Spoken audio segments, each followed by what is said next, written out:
अपने ही चंचल मन को अपने ही बस में करके एकाग्रता, स्थिरता एवं स्वयं अपने आप में शांति का अनुभव करने के बाद स्वयं मैं कौन हूँ को जानने की दृष्टि से पुनः साधना करते करते आज 1286 दिन हो गए। तारीख 15 मई सन 2025, दिन बृहस्पतिवार, प्रातः काल का समय।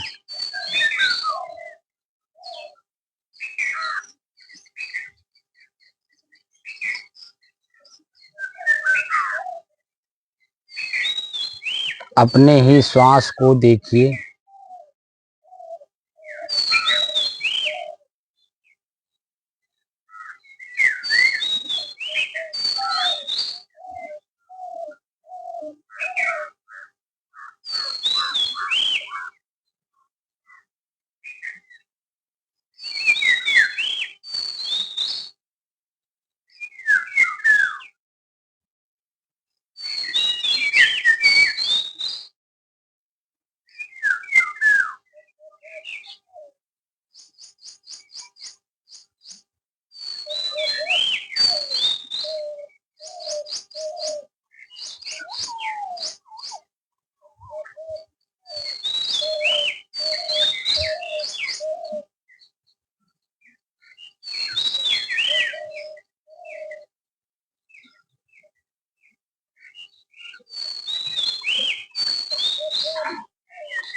यह वाक्य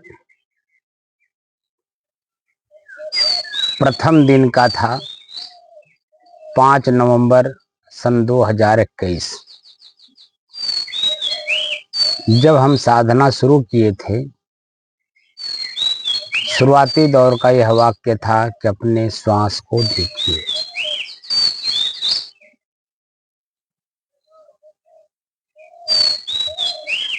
तो श्वास को देखने के लिए क्यों कहा गया, यह तो आप लोग भली भांति परिचित हो गए होंगे।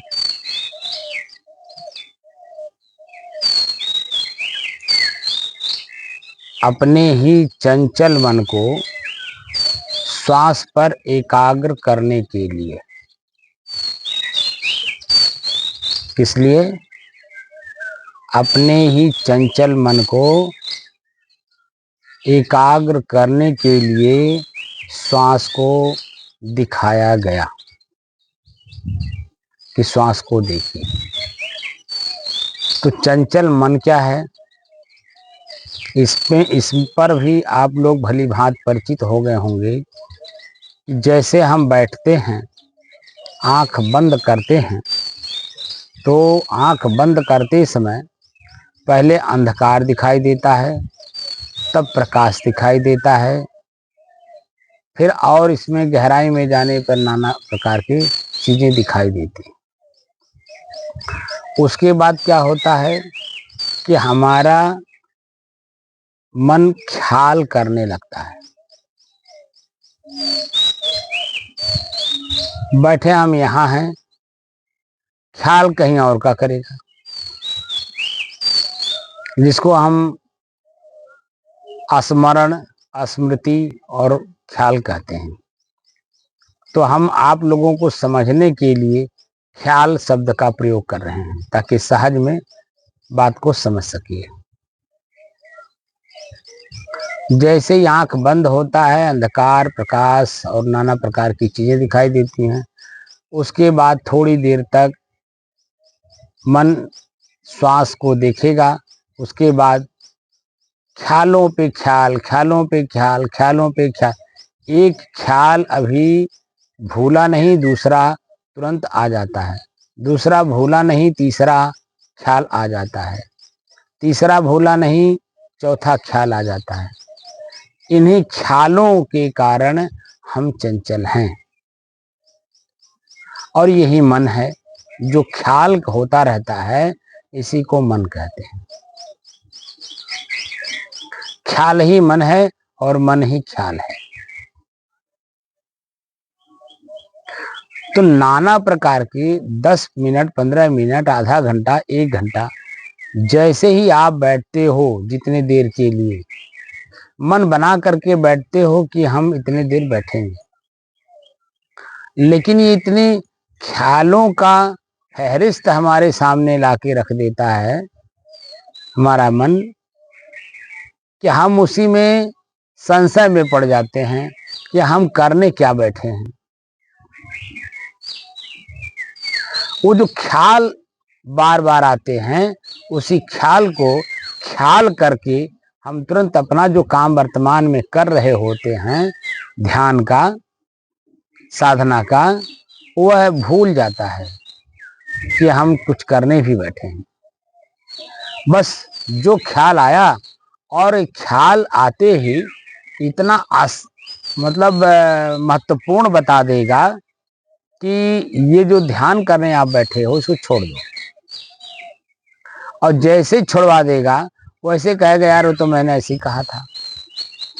कौन सा अभी वहाँ पहाड़ टूट पड़ रहा है, 10 बजे के बाद काम होना है और अभी से उसका ख्याल क्यों कर रहे हो। ये अपना ही मन जो ख्याल है वो इस तरह से फिर ख्याल होने लगता है भीतर से। जो ध्यान साधना करने के लिए, ध्यान करने के लिए आप बैठे हैं, इसको यहाँ से उठवा देगा और ले जा करके, जैसे यहाँ से उठे आप, घर में आप किचन में गए या ड्राइंग रूम में गए या चाहे जहाँ भी गए हो, बस खाली यहाँ से उठवा देगा। और यहाँ से उठाने के बाद, बाहर ले जाने के बाद आपसे कहेगा कि यार वो तो 10 बजे के पहले काम होना नहीं, वो आदमी 11 बजे के पहले मिलेगा नहीं, ये नहीं, वो नहीं, ऐसा नहीं, वैसा नहीं। अब आप बैठे थे अपने मन को एकाग्र करने के लिए, पता चला मन और चंचल हो गया, एकाग्र हुआ ही नहीं। अब जब साधना आपने छोड़ दी और जैसे ही आप यहाँ से उठ करके अन्य जगहों पर गए, तो यही आंख देखने लगता है और यही कान सुनने लगता है और यही जीभ बोलने लगता है। तो जहां हमारी स्थिति ध्यान साधना के माध्यम से जैसी बनी थी, वह चंचल हो गई, वह फिर स्थिर नहीं रह जाता है। और स्थिर न रहने के कारण आप जहां थे उससे बहुत नीचे चले गए। तो ये वाक्य था प्रथम चरण में कि श्वास को देखिए।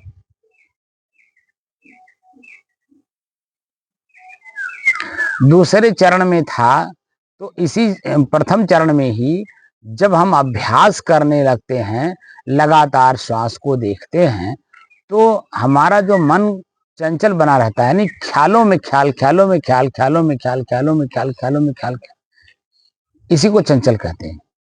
तो वह क्या करता है, धीरे धीरे धीरे ख्यालात बंद होने लगते हैं, ख्याल आना एकदम बिल्कुल बंद हो जाता है जब उसका अभ्यास करने लगते हैं। तो आप जितने देर बैठना चाहते हैं उतने देर तक मन एकाग्र होकर के बस खाली श्वास को देखने में लगा रहेगा। अब इसी को आप लगातार अगर देखने में 24 घंटे का अगर अभ्यास बना लिए, खाली श्वास को देखेंगे और 24 घंटे तक श्वास के अलावा आपको और कुछ ख्याल ना हो, दुनिया इधर से उधर हो जाए, सूरज पूरब से पश्चिम उग जाए, उत्तर दिशा दक्षिण दिशा हो जाए, पाताल पृथ्वी हो जाए, पृथ्वी आसमान हो जाए, आपको कोई फर्क नहीं पड़ता अगर आपने इस श्वास को लगातार देखने में लगे रहे तो। और 24 घंटे का जब अभ्यास आपका हो गया, आपको खुद महसूस होगा कि कोई ख्याल नहीं है। जब कोई ख्याल नहीं है और यहाँ तक कि अपने श्वास का भी ख्याल नहीं रह जाता है, तब आपकी स्थिति कैसे बनती है। सिर्फ एक प्रथम चरण में अगर आपने इस तरह से अभ्यास बनाई, तो आप खुद अनुभव करिएगा, महसूस करिएगा कि क्या हमारी पहले की स्थिति में और अभी की स्थिति में मन की कैसी है। एकदम मक्खन की तरह, मैंने एक उदाहरण है मक्खन की तरह मुलायम, मतलब पीड़ा नहीं देगा, कष्ट नहीं देगा। जो ख्याल आते हैं उसी ख्याल में ही एक ऐसे ऐसे ख्याल आते हैं जहां मन खुश होता है, प्रसन्न होता है, आनंदित होता है, उत्साहित होता है। सब काम अलग अलग समय में जैसा ख्याल हो रहा है वैसा ये शब्द जो मैं बोला हूं वो शब्द आपके ऊपर लागू हो जाता है। लेकिन उसी ख्याल में कभी कोई ऐसा भी ख्याल आ जाता है जिसमें आपका मन खट्टा हो जाता है, दुखी हो जाता है, पीड़ित हो जाता है, पश्चाताप में डूबता है, आत्मग्लानि भी करने लगता है और अंत में अपने आप पर ही घृणा भी करता है। जब लगातार हम अपने श्वास को 24 घंटे तक देखने का स्थिति बना लिए, ये दोनों ख्याल नहीं होंगे, दोनों प्रकार के ख्याल नहीं होंगे। जिस एक प्रकार के ख्याल में आपको प्रसन्नता मिल रही है, आनंद मिल रहा है, सुख मिल रहा है, उत्साह हो रहा है, काम करने की क्षमता बढ़ रही है। दूसरा, आपकी जो स्थिति बनी वह स्थिति पीड़ा की, दुख की, आत्मग्लानि की, अपने आप पे घृणा की। ये दोनों स्थितियां नहीं बनेंगी अगर 24 घंटे तक लगातार आपने श्वास को देखना शुरू किया तो। और जो साधना की बातें हम आगे बताएंगे या हम बताए, वो बातें एकदम स्पष्ट रूप से आपको महसूस होना शुरू हो जाएगा। और साधना अलग है, मैं अलग हूँ, मन अलग है, चित्त अलग है, बुद्धि अलग है, मैंने सारी चीजें जितनी शब्द बोली जाएंगी उतने सब कुछ आपको अलग अलग महसूस होगा। और इसी में आपको अपनी मन स्थिति को बनाना होता है। दूसरा चरण है कि श्वास में क्या मिल रहा है। जब श्वास में क्या मिल रहा है ये महसूस होने लगता है तो उसी में सुगंध, दुर्गंध, सामान्य, ठंड, गर्म, शीतल ये महसूस होता है। और इसी से आपकी अपनी स्थिति, मन स्थिति, शरीर की स्थिति, समाज की स्थिति, परिवार की स्थिति, ये सब पढ़ने को मिलता है। इससे आपकी पढ़ाई होती है।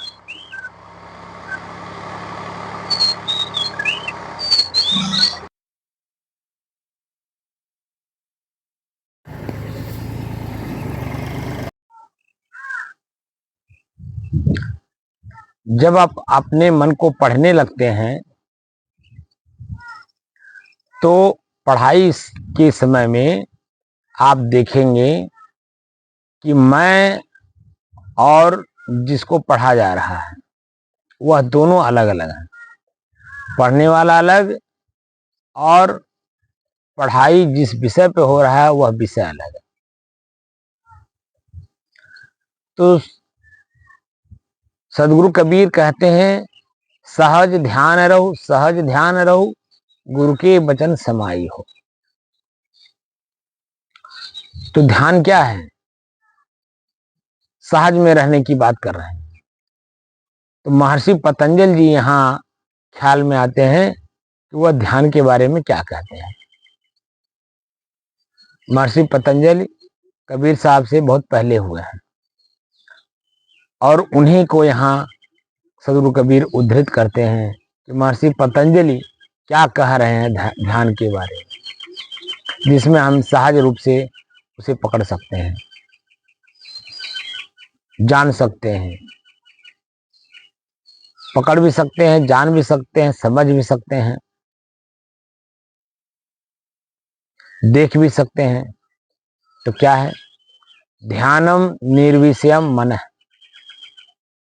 मन का निर्विषय हो जाना ही ध्यान है। और विषय क्या है? 5 इंद्रियों के 5 विषय, हमें इसे ही पढ़ना होता है। इसीलिए जब हम श्वास को देखते हैं तो 6 चीजें जो हमें दिखाई देती हैं तो वह समय समय से दिखाई देती हैं। और जब मान लीजिए वर्तमान में मैं बैठा हूं, सुबह का समय है और इस सुबह के समय में इतना सुंदर हवा चल रहा है तो पूरे शरीर को भी आनंदित कर रहा है, और जो श्वास अंदर जा रहा है उसमें बिल्कुल शीतलता है। और मैं जहां पर हूं, एक आश्रम है, आश्रम की छत पर बैठा हूं, चारों तरफ से हरियाली ही हरियाली है। हमारे पीछे आप देख भी रहे होंगे कि आम का पेड़ है। मैं बगीचे के अंदर में हूं, चारों दिशा में कोई गांव घर नहीं है। तो श्वास को मैं अभी इस समय में जब पढ़ूंगा तो इसमें हमें हवा के माध्यम से जितने यहाँ वृक्ष हैं, इन वृक्षों के अलग अलग सुगंध, दुर्गंध और जो कुछ भी उसमें होगा वो सब हमें दिखाई देगा। किसी में अम्लता दिखाई देगी, किसी में कड़वापन दिखाई देगा। जैसे यहाँ नीम भी है, तो जब नीम के पेड़ के या पत्तों को स्पर्श करके हवा मेरे नाक तक आएगी तो उसमें कुछ कड़वाहट दिखाई देगा। आम का है तो उसमें दूसरा हवा कुछ महसूस होगा। जो पौधे हैं उन पौधों को हवा स्पर्श करके अगर मेरे नाक तक आएगा और भीतर जाएगा तो वह चीजें हमें पढ़ने को मिलेगा। तो वर्तमान में हम क्या पढ़ रहे हैं? पूरे शरीर को शीतलता मिल रही है, हवा में ठंडी है, शरीर को एकदम बिल्कुल आनंदित कर रहा है। तो ठंड, गर्म, शीतल, सुगंध, दुर्गंध, सामान्य, ये 6 चीजों को हम 6 समय में अलग अलग पढ़ने को देखते हैं, मिलता है। तो जो हम श्वास को पढ़ते हैं, श्वास में पढ़ते हैं, तो हमें अपने 5 विषय के बारे में भी पढ़ने का मौका मिलता है।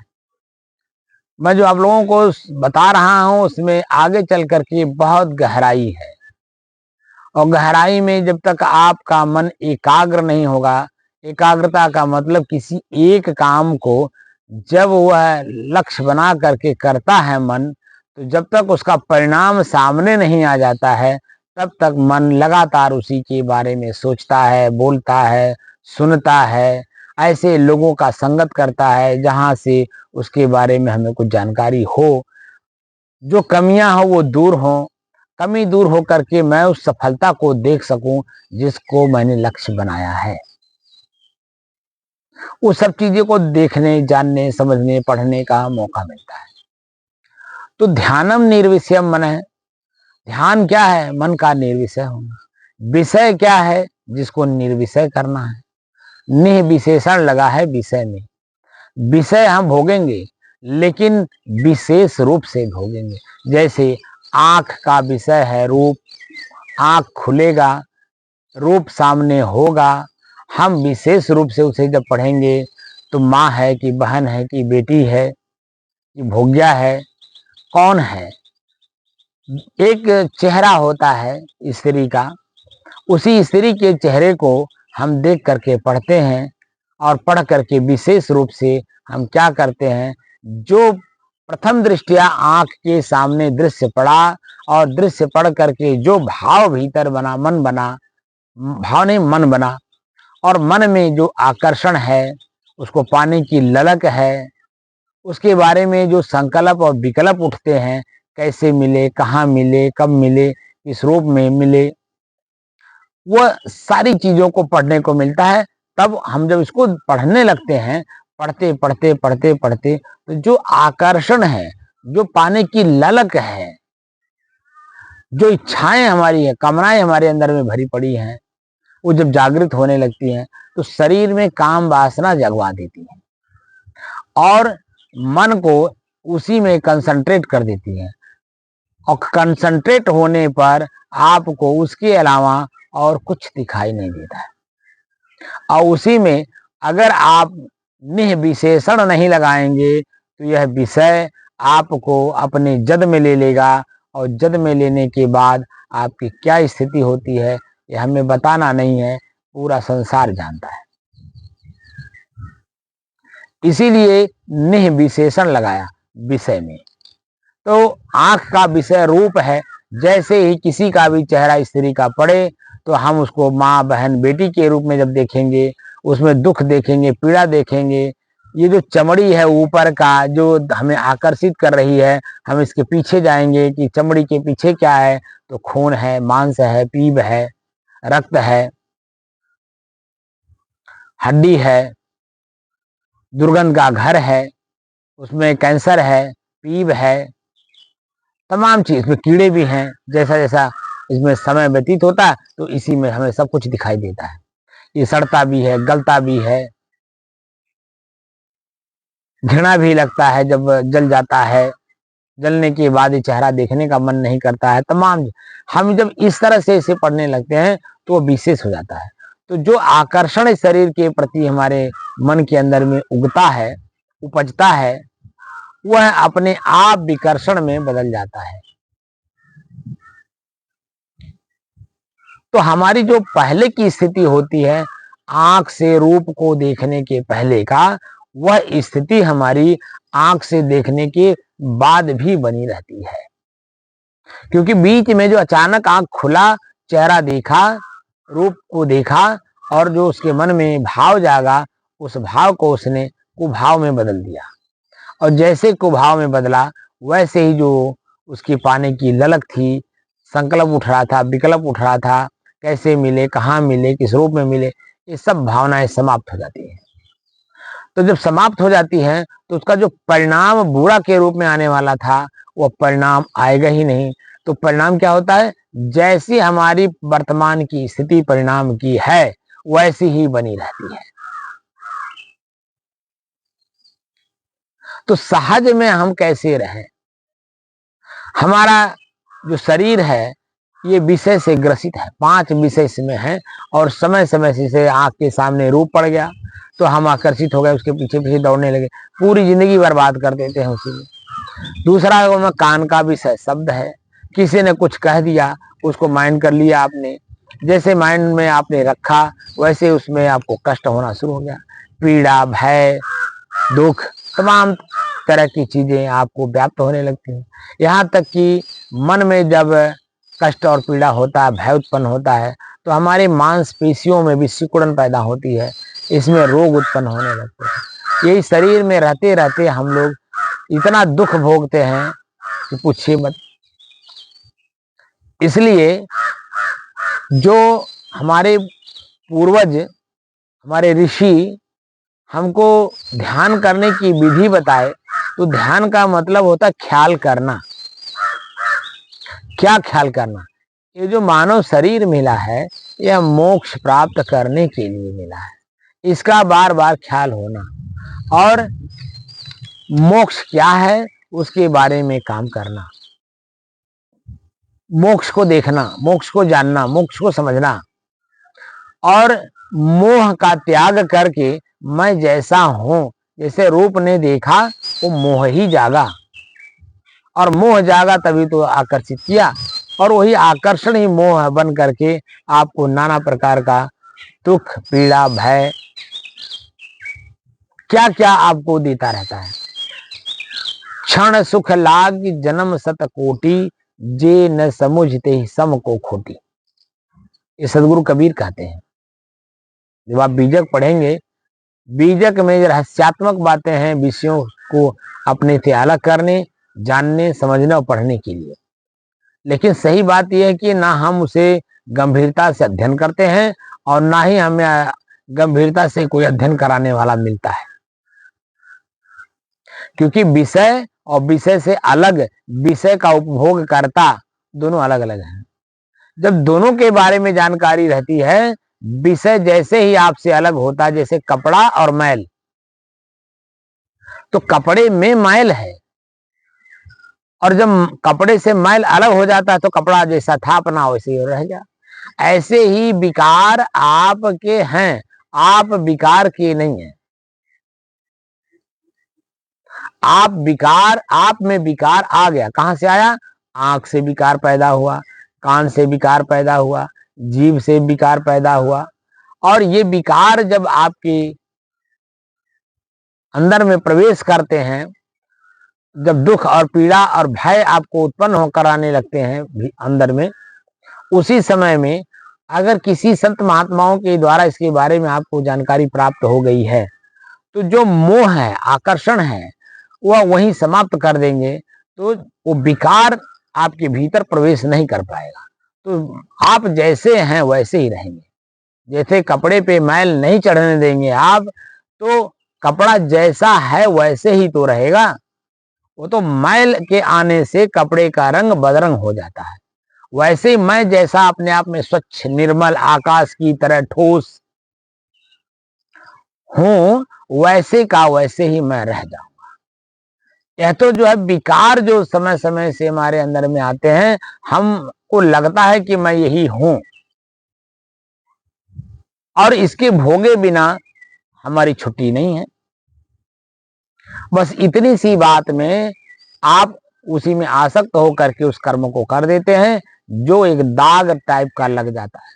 और जब दाग लग जा गया, वो जीवन भर छूटता नहीं। छूटने का मतलब है कि वो ख्याल पे ख्याल होता रहेगा। एक बार की घटना जो घट जाने के बाद वो बार बार मस्तिष्क में गूंजती है, ख्याल आती है, और वही ख्याल आपको एकदम, आपका जो रंग है ना चेहरे का, वो बदरंग कर देता है। ऐसे लगता है जैसे 12 बजा हो। 12 बजने का मतलब जानते हैं? पीड़ा, दुख, कितना इनके पीड़ा दुनिया भर के बा। इसलिए श्वास को पढ़ते समय हमने जब बताया था, वह समय में ABCD पढ़ा रहे थे। बच्चों को अगर ABCD ना पढ़ाइए तो A for apple, B for boy, C for cat, D for dog कैसे समझेगा? और अभी वो सिर्फ कागज में है, वर्तमान में C फॉर कैट कैसे समझेगा? बिल्ली जब सामने आएगी तो देखेगी, बच्चा देखता है तो उसके बारे में बताया जाता है, कैट यानी बिल्ली, डॉग यानी कुत्ता। जब सामने पड़ता है उस समय में देखिए वो भूल जाता है बच्चा कि हमने जो किताब में पढ़ा था वो यही है, और उसके बारे में वो जानकारी नहीं कर पाता क्योंकि नन्हा मुन्ना है, अनभिज्ञ है, कुछ भी जानकारी नहीं है कि कुत्ता काट लेगा तो उसके दांत में विष होता है, उसका विष मेरे शरीर में चढ़ जाएगा तो नाना प्रकार की दिक्कतें हमारे शरीर में पैदा कर देगा। बिल्ली भी दांत भी काटती है और उसके नाखून होते हैं, नाखून से मारती है, पंजे में नाखून होता है।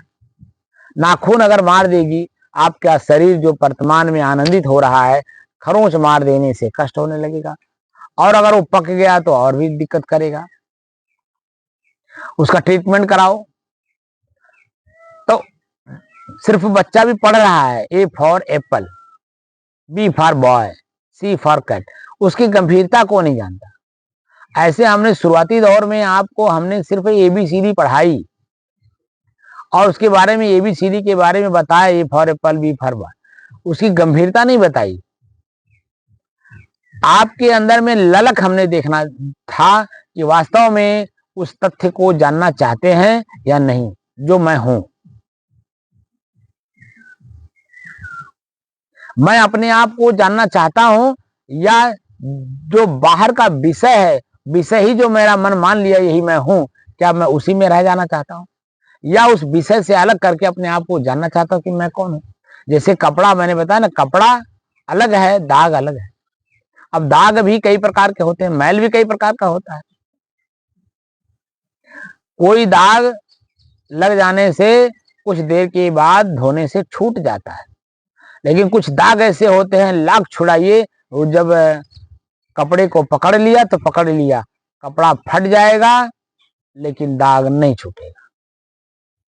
तो ये जो 5 विषय हैं, 5 इंद्रियों के, एक बार के लग जाने के बाद इस शरीर में जब तक आप रहेंगे वो तब तक नहीं छूटता है। आंख का विषय रूप, वह काम वासना जगा देगा, काम वासना की पूर्ति आपने कर दी, वह जीवन भर नहीं छूटेगा। वह बार बार ख्याल होगा, कौन ही जगह पे काम वासना की पूर्ति हमने की, खेत में किया, घर में किया, बाहर किया, सड़क पे किया, महल में किया, होटल में किया, ढाबा पे, कहाँ किया। वह बार बार आपके दिमाग में गूंजेगा, वही दाग है और वो कभी नहीं छूटेगा। लेकिन संतों के पास जाने से और विधिवत उसके अध्ययन करने से इस जन्म का ही नहीं, पिछले कई जन्मों का जिसके कारण हमारा शरीर हमको मिला है वह भी छूट जाता है। लेकिन ढंग से पढ़ाई करने की बात, ढंग का पढ़ाई ये है कि श्रीमद् भगवत गीता में भगवान कृष्ण ने दो शक्तियां जो बताई है, दैवी शक्ति और आसुरी शक्ति, दोनों शक्तियों के मध्य में दो लोगों की आपसी संवाद हो रहा है। वो जो हम लोग देखते हैं कि दो सेनाएं खड़ी हैं और बीच में रथ है, उस रथ पे दो लोग सवार हैं, एक कृष्ण सारथी के रूप में, एक अर्जुन जो रथी के रूप में। तो ऐसे ही हमारा ये जो शरीर है ये रथ है, रथ नहीं, एक क्षेत्र है, रण क्षेत्र है। दो वृत्तियां हैं, एक शुद्ध वृत्ति एक अशुद्ध वृत्ति, दोनों आपस में संवाद करते हैं और दोनों के मध्य में दोनों के आसपास में अनेकों प्रकार की सेनाएं खड़ी हैं। दो प्रकार की सेना, अनेकों प्रकार की दो सेना, एक कौरवों की सेना, एक पांडवों की सेना, और दोनों के मध्य में अर्जुन और कृष्ण का संवाद हो रहा है। कौरव मतलब बुराइयों का, पांडव माने दैवी शक्तियां, अच्छाइयों का, और दोनों के मध्य में शुद्ध वृत्ति और अशुद्ध वृत्तियां आपस में बात कर रही हैं और दोनों जो है लड़ने के लिए तैयार है। तो जब हम पढ़ते हैं, पढ़ते पढ़ते जब हम उस रण क्षेत्र को पढ़ते हैं तो रण क्षेत्र में दोनों तरफ से कभी भाला चलता है, कभी फरसा चलता है, कभी तलवारें चलती हैं, कभी तीर और धनुष चलते हैं, कभी कभी गदा चलते हैं। ये सब देखने से पता चलता है कि युद्ध चल रहा है और युद्ध में दोनों भयभीत रहते हैं, दोनों तरफ से भयभीत रहते हैं लोग कि कौन सा भाला किसको लग जाएगा, कौन सा तलवार किसका गला काट देगा, कौन सा तीर किसके नाभि को स्पर्श करेगा और जीवन खत्म कर देगा, किसको कोई पता नहीं। सब एक दूसरे के ऊपर प्रहार करते हैं और सभी लोग एक दूसरे के प्रहार से बचने का प्रयास करते हैं। उसकी गंभीरता हम लेते हैं, पढ़ते हैं, खूब पढ़ते हैं, पढ़ते पढ़ते पढ़ते पढ़ते पढ़ते अंत में युद्ध समाप्त होता है। युद्ध कौन जीतता है, जीतने का परिणाम क्या आता है, परिणाम आने के बाद हम अपने देश को, अपनी जनता को देखते हैं, तब मन में क्या भाव उत्पन्न होता है, आत्मग्लानि, घृणा, पश्चाताप के अलावा कुछ नहीं मिलता। और वही राजपाट छोड़ करके जिसके लिए लड़ाई लड़े और अपने ही परिजनों को समाप्त करके जब वहां की स्थिति को वर्तमान में देखे तो कष्ट और पीड़ा के अलावा कुछ नहीं मिला। उसी राज्य को, उसी देश को छोड़ करके हिमालय की ओर जाकर अपना जीवन समाप्त किया, क्योंकि वह जो आंख के सामने खून हमने एक दूसरे का बहाया, एक दूसरे के ऊपर जो हमने तलवारें चलाई, भाला चलाया, फरसा चलाया, गुप्ती चलाई, तीर धनुष चलाया, कष्ट दिया, पीड़ा दिया, वह बार बार हमारे आंख के सामने वो दौड़ता है, वो हमें परेशान करता है। वही जो आवाज वहां उस रण क्षेत्र की होती है, कान में जो सुनाई देता है, वह बार बार गूंजता है, परेशान करता है। आप जो कुछ भी किए हैं, जब संत महात्माओं के पास जाएंगे, उनसे जब वास्तविक स्थिति के बारे में जानकारी करेंगे तो पता चलता है जो वर्तमान कर्म होता है वर्तमान के कर्म से नहीं होता है, ये पूर्व कर्मों के प्रारब्धानुसार होता है। तो प्रकृति स्वतः करती है, हम वहां कुछ नहीं करते हैं। लास्ट में भगवान कृष्ण जो कहते हैं, तुम क्या कर रहे हो, तुम तो निष्क्रिय हो। जो मैं चार शब्द का प्रयोग करता हूं कि मैं शुद्ध हूं, स्थिर हूं, शांत हूं और एक रस हूं। तो जब मैं शुद्ध हूं और शांत हूं तो बता दीजिए क्रिया कहाँ हो रही है, वहां मिलावट कहाँ से हो रहा है, चंचलता कहाँ से आ रही है। इसका मतलब है कि पंच प्रकृति आपस में काम कर रही है कमोबेश। ये जो युद्ध होते हैं पूर्व कर्मों के अनुसार युद्ध होते हैं, लड़ाइयां होती हैं, जो कुछ भी होता है पूर्व कर्मों के अनुसार। जैसे वर्तमान में जो आप कार्य कर रहे हो, इसका कल आने वाला परिणाम आपके सामने रहेगा कि मैं साधना कर रहा हूं। तो साधना का मतलब क्या? बस में कर रहा हूं। किसको बस में कर रहा हूं? अपने शरीर और शरीर के इंद्रियों को, उनके कर्मों को, उनके विषय, उनके भोगों को मैं अपने बस में करना चाहता हूं, तो साधना कर रहा हूं। तो धीरे धीरे धीरे धीरे धीरे आज 1287 दिन हो गया। कल 1286 दिन था, आज 1287 दिन है।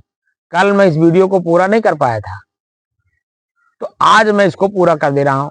1287 दिन से लगातार 2-2 घंटे का अभ्यास करते कराते करते कराते इस लेवल पे हम पहुंच रहे हैं, कुछ समझ हमारी बढ़ रही है। जो हम वर्तमान अपने स्थिति को देख रहे हैं प्रयोग करके, तो यह जो स्थिति है ना, इस स्थिति में आने के लिए मैंने शुरू में कहा था कि कोई करोड़ों में एक आता है। इसका जिक्र मैं बहुत पहले कर चुका हूं। हमारे ऋषि महर्षि संत महात्मा कहते हैं, और मैंने उदाहरण भी दिया था अपने सदगुरु विशाल साहब की, जो बाराबंकी वाले हमारे संत, कि राजा ने अपना पूरा राजपाट देने के लिए ढिंढोरा पीटता है, 10 साल बीत जाते हैं, कोई उसके बाद पे विश्वास नहीं करते। विश्वास करते हैं तो चलते हैं तो राजमहल में जो फ्री कर रखे थे संसार की सारी वस्तुएं, उसी में लोग उलझ गए। कोई खीर में, कोई पूड़ी में, कोई कहीं, कोई कहीं, कोई समोसा में, कोई पिज्जा में, कोई बर्गर में, कोई कहीं, कोई ड्राई फ्रूट्स में है, मतलब कहीं ना कहीं अटक गए। वहां का नियम था कि जो लगातार मेरे पास आएगा वही मेरे पास आ पाएगा। जो अन्य वस्तुओं को छुएगा, वहां नियम था कि अन्य वस्तुओं को छूने के बाद आप उस पथ पर नहीं चल सकते हैं जिस पथ से होकर के आप राजा तक पहुंचते हैं।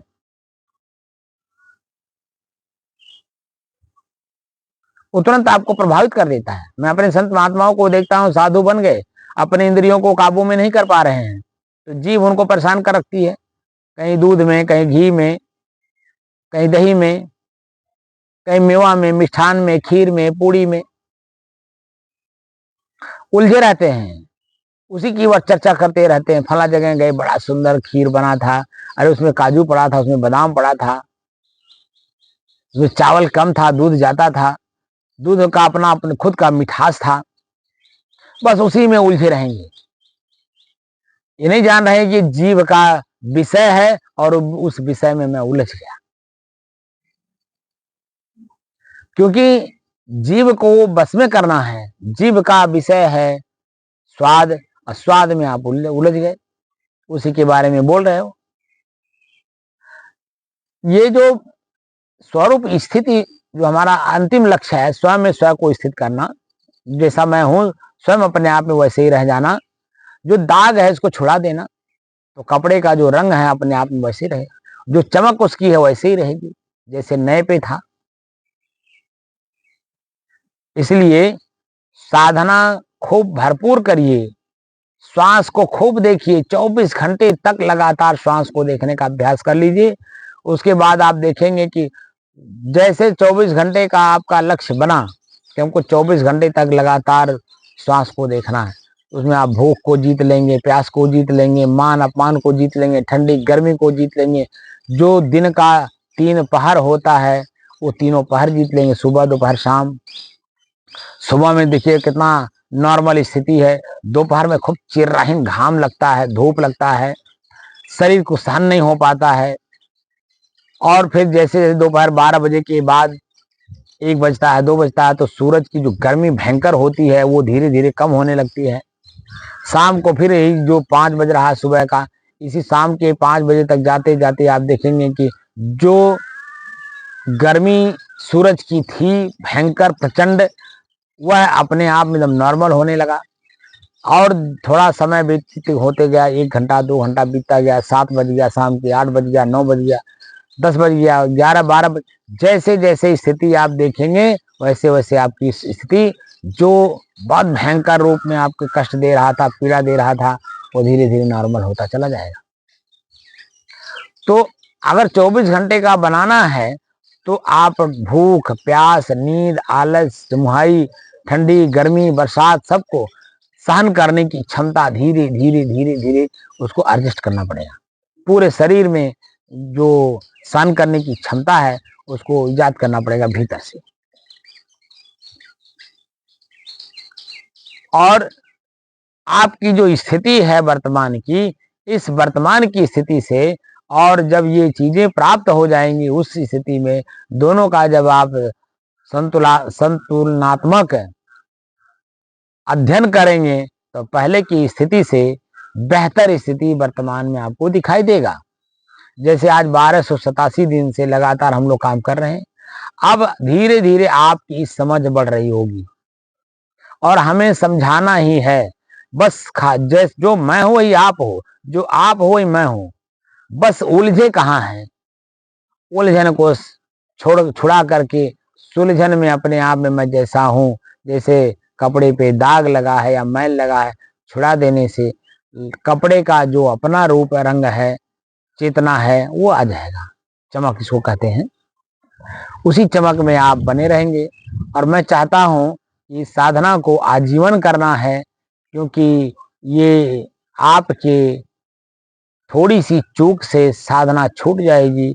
आप जहां हो इससे कितने नीचे चले जाओगे आपको पता भी नहीं लगेगा। जैसे दो उदाहरण देता हूं। आपने देखा होगा जो अपने देहात में ताड़ी का पेड़ होता है, और उधर साउथ में जाएंगे तो नारियल का पेड़ होता है। तो उस ताड़ी के पेड़ पर या नारियल के पेड़ पर देखिए, चढ़ते समय बड़ी अच्छी सोच रहती है कि ऊपर चढ़ेंगे तो हमें नारियल मिलेगा, उसमें का उसका जल जो होता है बहुत अमृत लगता है, उसका जो नीचे अंदर गुज्जा होता है वो बहुत मिठास लगता है। खाएंगे, ये लेकर के चढ़ते हैं। और जब हमसे तोड़ लेते हैं, तोड़ने के बाद जब नीचे देखते हैं तो कितना भयंकर भय लगता है महाराज। क्योंकि जैसे चढ़े थे उसे ही उतरना है, लेकिन चढ़ते समय हम कल्पना में चढ़ रहे हैं, उतरते समय होश में हैं, इसलिए भय लगता है।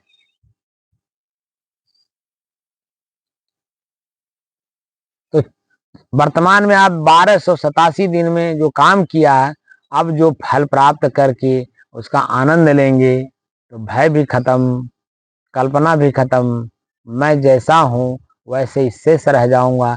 इसी इसी साधना के बल पर मैं अपने आप को जान पाऊंगा, देख पाऊंगा, समझ पाऊंगा। और देख जान समझ करके मैं जैसा हूं वैसे ही रह जाऊंगा। तो मैं कैसा हूं? मैं अपने आप में शुद्ध हूं। ये हमारा शरीर, हमारे शरीर की इंद्रियां, इनके विषय, इनके भोग मुझे अशुद्ध नहीं कर सकते हैं, मुझे चंचल नहीं बना सकते हैं, मुझे दुख और पीड़ा नहीं दे सकते हैं। तो मैं शुद्ध हूं, मैं अपने आप में स्थिर हूं, मेरे में कोई चंचलता नहीं। मैं अपने आप में शांत हूं, मेरे में कोई अशांति नहीं। ये तो इच्छाएं मुझे अशांत करती हैं। इच्छाएं मर गई, मैं जैसा हूं शांत स्वभाव में वैसे ही बना रहूंगा। और मैं एक रस हूं। मैं जो सुबह रहता हूं वही दोपहर को भी हूं, जो दोपहर को वही शाम को भी हूं, जो शाम को हूं वही रात में भी हूं, जो रात में हूं वही सुबह भोर में भी हूं। मैं एक रस हूं। वो तो जो समय बदलता है, परिस्थिति बदलती है, या जो कुछ भी बदलता है वह प्रकृति में बदलती है, मेरे अपने आप में नहीं। बस मैं जैसा हूं वैसे ही रहने की चेष्टा करिए। अपने आप में खुद को खोदने में, मैं आखिर हूं कौन, ये प्रश्न बार बार करिए अपने आप में। मैं हूं कौन? मैं हूं कौन पूर्ण रूप से जान लीजिए। ये जीवन मरण का जो चक्र है इससे छूट जाइए। ना हम शरीर को धारण करेंगे, ना शरीर से हम कष्ट भोगेंगे, ना हम सुख भोगेंगे।